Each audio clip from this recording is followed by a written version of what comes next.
Welcome, Mr. Pugh. How are you today? Thank you, Sydney. It's good to be here. I am well. Thank Good. you. It's good to be here. Good. Okay.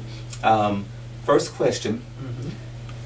What prompted or what motivated you to start on an exercise program? Okay, motivation. Well, to put it simply, I was just tired of being tired. Okay. I had, I have a mail route. I walk 8 to 10 miles a day.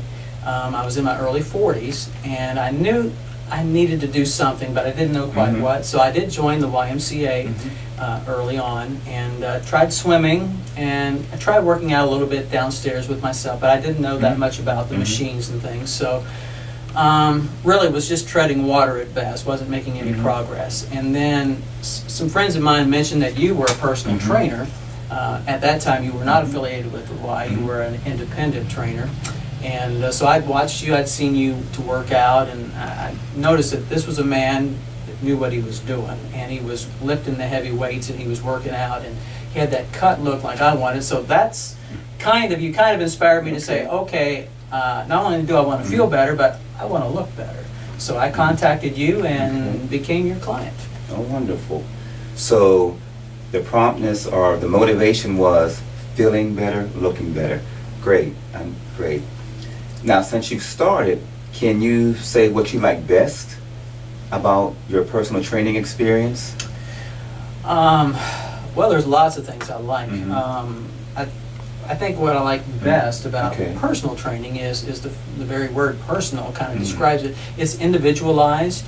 When I came to you, I was skinny as a rail. I mean, everybody used to laugh and call me Gumby down home, and because I had no shape in the front or the back. And I tell people that I used to wear a wallet so I'd have some shape.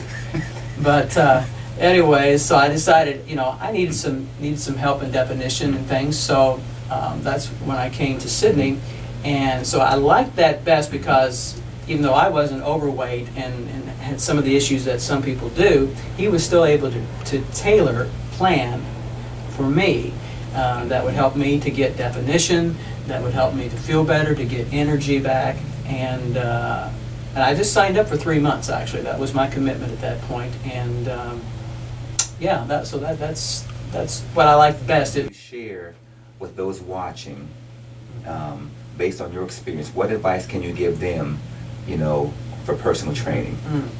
Well, I guess I would encourage you most of all just to at least commit to a small amount of time just to get started. First of all, look in the mirror. Are you happy with the way you look? Is there things that you'd like to change? How do you feel? Do you wake up energized after a night's sleep, or when you're working on your job? Are you getting good energy throughout the day? Or are you tired? Are you sluggish? I mean, it's the world and its system is just pushing on us all the time. And folks, I know you probably know this, if you're in your 40s and your 50s, gravity is not our friend. So you really have to push back against that. And so I would encourage everyone to really consider a personal training, just because the motivation of it is just so good to keep you going. I consider Sydney a good friend and a motivator. Not unlike the Word of God, man. The Word of God is a good friend and is a motivator for our spirit, but sometimes we need it for our bodies. And some people can push themselves enough alone, others need help. So I encourage, if you need help, seek it out, and go with the personal training.